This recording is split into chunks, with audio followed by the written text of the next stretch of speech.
चलिए अब हम एक एग्जांपल दे के आपको सिंपल इंटरेस्ट और कंपाउंडिंग में डिफरेंस समझाते हैं। तो आपको स्क्रीन पे एक टेबल दिख रही होगी, वही 10,000 वाला एग्जांपल लेते हैं। पहले कॉलम में सिंपल इंटरेस्ट वाला कैलकुलेशन करेंगे और सेकेंड कॉलम में कंपाउंडिंग का कैलकुलेशन करेंगे। तो अभी सिंपल इंटरेस्ट वाले कॉलम में आपको दिख रहा होगा एक साल में 10% का CAGR अगर आपको मिला 10,000 पे, तो आपका अमाउंट बनता है 11,000 और कंपाउंडिंग में भी 11,000। तो फर्स्ट ईयर में तो कोई डिफरेंस नहीं है, एक्चुअल डिफरेंस स्टार्ट होता है सेकेंड ईयर ऑनवर्ड्स।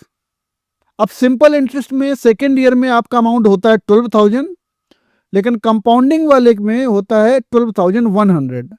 सो अब दोनों का एग्जांपल अगर सिंपल वाले में अगर समझेंगे तो आपको जो भी इंटरेस्ट मिलेगा 12,000 पे मिलेगा, बट अगर कंपाउंडिंग लगती है तो आपके 12,100 पे मिलेगा।